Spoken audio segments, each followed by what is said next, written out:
Good morning everyone. Welcome back. Student, the answer key of last assignment and notes are provided in the attached PDF file. Kindly go through the answers to the assignment and do the needful corrections if any. Okay? And if there is any query regarding that, then you can message me. Clear? Now we are going to study about Lesson 1, and today's topics are the abolition of slavery, the beginning of slave trade, abolition of slavery in colonies, the revolution and everyday life, important laws, declaration of rights of men and citizen. Let's start with the first topic, the abolition of slavery. Here the picture shows the emancipation of slaves. जो गुलाम होते थे उनकी आज़ादी, right, emancipation act of freeing. So ये जो print है 1794 का, ये डिस्क्राइब कर रहा है इमेंसिपेशन ऑफ स्लेव्स और कैसे इनको शो कर रहे हैं कि कैसे इनको आज़ादी मिल रही है. The tricolour banner on the top carries the slogan the right of man. ठीक है, ऊपर जो बैनर है इसमें लिखा हुआ है the rights of man and the inscription जो इसके नीचे लिखी हुई है वो है फ्रीडम ऑफ अनफ्री, राइट, जो गुलाम है उनकी मुक्ति. तो ये चीज़ शो कर रही है और एक फ्रेंच वुमन आप देख रहे हैं. ठीक है, तो ये अफ्रीकी एंड अमेरिकन इंडियन स्लेव्स जो हैं उनको यूरोपियन जो क्लॉथ हैं वो दे रही है और उन्हें सिविलाइज बनाने की कोशिश कर रही है. तो ये कुछ इस तरह से पिक्चर में शो किया गया है. Clear? And the greatest social reform made by the Jacobian government. Okay, next is beginning of slave trade. अब देखिए स्लेव ट्रेड जो था ये शुरू कैसा हुआ. जो फ्रेंच थे, ठीक है, उनको ज़रूरत होती थी वर्कर्स की प्लांटेशन के लिए, पर जो यूरोपियन थे वो काम करने के लिए इतना दूर नहीं जाना चाहते थे और जो ऐसी जगह हो जिसको वो जानते ही नहीं थे. तो इस वजह से आप देख रहे हो स्लेव ट्रेड की शुरुआत हुई. तो unwillingness of European to go and work in the colonies in the Caribbean which were important suppliers of commodities like tobacco, indigo, sugar and coffee plantation थे. तो यहाँ पे बहुत ज़रूरी हो जाती थी इनकी देखरेख करने के लिए, इनको स्लेव्स की ज़रूरत पड़ती थी, राइट, मैन की ज़रूरत पड़ती थी. अब लोग जो थे वो वहाँ जाना नहीं चाहते थे, राइट. तो क्रिएटेड है शॉर्टेज ऑफ लेबर, तो जाना नहीं चाहते थे कि शॉर्टेज ऑफ लेबर हो गई on the plantation. So this started a three way trade. Means किन 3 देशों के बीच में ये ट्रेड हुआ, यूरोप, अफ्रीका एंड अमेरिका. तो स्लेव्स का ट्रेड होता था. दस स्लेव ट्रेड या triangular slave trade began in the 17th century. Clear? And French merchants sailed from their ports to the African coast where they brought slaves from the local chieftains. जो local leaders होते थे वहाँ से slave लिए जाते थे, right. और इस तरह से फ्रेंच मर्चेंट जो होते थे वो सेल करते थे समुद्र के रास्ते से from their ports to the African coast तक. सो ब्रांडेड एंड शेकल्ड, ये जो बांधे हुए होते थे स्लेव होते थे, the slaves were packed tightly into ships. इनको जहाज़ों में बहुत टाइटली पैक कर दिया जाता था. फॉर 3 month लॉन्ग वॉयज होती थी इनकी across the Atlantic to the Caribbean, right. There they were sold to plantation owners. तो वहाँ से पकड़ के लाए और प्लांटेशन ऑनर्स को बेच दिए जाते थे. And the exploitation of slave labour made it possible to meet the growing demand in European markets for sugar, coffee and indigo. इनकी वजह से ही पॉसिबल हो पाया. ये जो डिमांड बढ़ रही थी तो ये स्लेव्स की वजह से ही ये पूरा कर पाते थे, right. And port cities like Bordeaux and Nantes They owed their economic prosperity to the flourishing slave trade. तो जो स्लेव ट्रेड बढ़ फूल रहा था, ठीक है, ये उनकी जो इकोनॉमिक प्रॉस्पेरिटी उसका हिस्सा बन रही थी. Clear? Next is abolition of slavery in colonies. अब कॉलोनीज में स्लेवरी का एबोलिशन होना, ख़त्म होना, राइट? क्या था? Colonies, as you very well know, एक कंट्री और area under the full or partial control of another country, right, and occupied by settlers from that country is known as colony. अब जो ये कॉलोनीज बना रखी थी वहाँ पे भी एबोलिशन स्लेवरी की ख़त्म करनी थी. अब उसके बारे में पढ़ेंगे.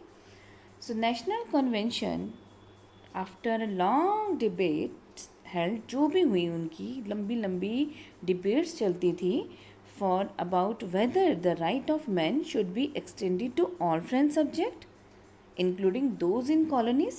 क्योंकि जहाँ उन्होंने कॉलोनीज़ बसा रखी थी, क्योंकि ये बात कर रहे थे राइट्स ऑफ मैन की. जैसे आपने पहले पिक्चर देखी उसमें बैनर था राइट्स ऑफ मैन का. तो नेशनल असेंबली में ये डिबेट होती थी कि ये जो हम राइट्स ऑफ मैन देना चाह रहे हैं, तो ये जहाँ हमारी अपनी कॉलोनीज़ खुली हुई हैं वहाँ के लोगों पे भी ये लागू होती हैं. But it did not pass any law. लेकिन अभी इसके हिसाब से कोई लॉ नहीं बना था. Fearing opposition from businessman whose incomes depend on the slave trade. क्योंकि जो बिजनेसमैन जो होते थे उनका जो इनकम होती थी वो तो स्लेव ट्रेड पे डिपेंड था, राइट? तो उनसे कहीं अपोजिशन ना हो जाए, इस वजह से ऐसा कोई भी नियम अभी पास नहीं हुआ था. तो Jacobian regime in 1794 abolished slavery in the French colonies.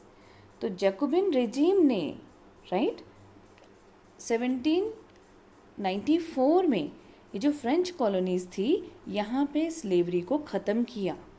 And however 10 years later, बेशक ही आप देख रहे हो नेपोलियन जब यहाँ पे आते हैं, रूल करते हैं, तो वो स्लेवरी को वापस ला देते हैं, ठीक है, रीइंट्रोड्यूस करते हैं. And slavery was finally एबोलिश्ड in French colonies. Finally ये कब ख़त्म होती है? इन 1848 में. क्लियर चल रहा है? Okay, here are 2 new words you have read, negroes and emancipation, right? Negroes, a term used for the indigenous people. Indigenous people means वहाँ के रहने वाले लोग, स्थानीय लोग, of Africa south of the Sahara. तो निग्रोस जो है अफ्रीका जो सहारा के साउथ में है, वहाँ के इंडिजिनस लोगों के लिए ये टर्म यूज़ किया जाता था, ठीक है, वहाँ के रहने वाले लोगों के लिए ये टर्म यूज़ किया जाता था. And it is derogatory term now, not in common use any longer. मतलब डेरोगेटरी टर्म हो गई है, ये एक अपमानजनक शब्द है. अब इसका जो कॉमन यूज़ है ये नहीं रहा. Clear? Second is emancipation, means act of freeing, right? मुक्त करने का कार्य, आज़ाद करने का कार्य या मुक्ति, right? Next topic is the revolution and everyday life. Clear? Revolution और रोज़मर्रा की ज़िंदगी, right? The years following 1789 saw many changes in the lives of women, men and children in France. अब हम देख रहे हैं 1789 के बाद फ्रांस में विमेन, मैन एंड चिल्ड्रन में बहुत सारी changes I, right? The revolutionary government took it upon themselves to pass law that would translate the ideals of liberty and equality into everyday practice. जो ये क्रांतिकारी सरकार थी, रेवोल्यूशनरी गवर्नमेंट थी, ठीक है, तो इन्होंने कानून बनाकर ये जो लिबर्टी था और इक्वालिटी के आइडियल्स थे, आदर्श थे, इनको रोज़ की ज़िंदगी में उतारने का प्रयास किया. क्लियर? इम्पोर्टेंट लॉ क्या थे? देखिए, After the storming of the Bastille in the summer of 1789, आपको पता है, आपने सबसे पहले पढ़ा था 1789 में बेस्टिल का किला जो था उस पर स्टॉर्म हुआ था, ठीक है। इसके बाद जो लॉ बना वो इम्पोर्टेंट लॉ था एबोलिशन ऑफ सेंसरशिप, क्लियर। तो सेंसरशिप को भी ख़त्म कर दिया गया, right.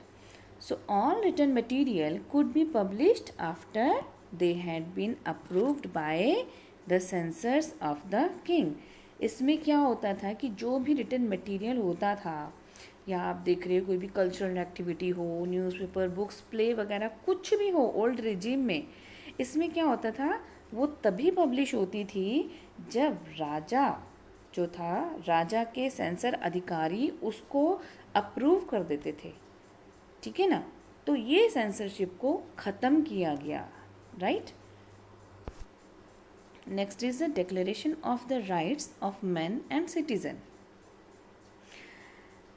Declaration of Rights of Men and Citizen proclaimed freedom of speech and expression to be a natural right, right? देखो, अब हमने देखा पहले कि सेंसरशिप ख़त्म हो गई थी, राइट। 1789 में सेंसरशिप को ख़त्म कर दिया गया, और declaration of right of man and citizen और freedom of speech and expression, it became a natural right, ठीक है। तो इनको एक नेचुरल राइट बना दिया गया, क्लियर।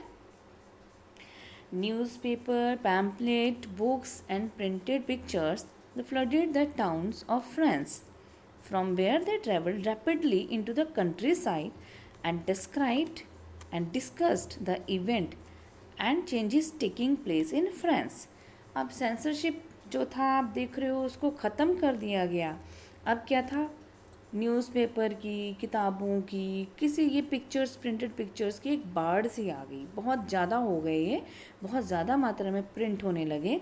अब वहाँ से प्रिंट होते होते कंट्री साइड, विलेज एरिया में भी आ गए, जिसमें डिस्क्राइब या डिस्कस होता था क्या क्या जो फ्रांस है उसमें क्या क्या चेंजेस आ रही हैं, क्या क्या इवेंट्स हैं, तो इन सब के बारे में डिस्कस किया जाता था, clear. So plays, songs and festives procession attracted large number of people. तो इस तरह से आप देख रहे हो कि नाटक, प्लेज, जो सॉन्ग्स होते थे, ये फेस्टिव प्रोसेशन होते थे, ठीक है ना। तो इसने बहुत सारे मात्रा में लोगों का ध्यान खींचा, ठीक है। And which was one way they could grasp and identify with idea such as liberty और जस्टिस। तो ये एक तरीका था जिसकी वजह से आप देख रहे हो और आइडेंटिफाई कर पाए आइडियाज़ को, लिबर्टी एंड जस्टिस के आइडियाज़ को, clear. So this is the picture, the patriotic fat reducing press, right. देशभक्त और किस तरह से फैट रिड्यूसिंग प्रेस है, मशीन है ये। तो ये ऑब्वियसली किस तरह से देख रहे हैं, मोटापा घटाने की मशीन बोल सकते हैं। तो एक एनोनिमस प्रिंट जो है आप देख रहे हो, ये 1790 का है, और इसमें जस्टिस के जो विचार हैं उसको व्यवहार में बदलना चाहते हैं ये, clear. And this is the last picture of Marat, जो इसमें ये शो कर रहे हैं, पूरे लोग हैं, सब्जेक्ट है, उसको एड्रेस करते हुए आपको दिखाई दे रहे हैं, clear children. Now this is for today's class, okay, and I hope you have understood today's topic, and assignment will be given to you separately. Until next time, take care everyone. Thank you.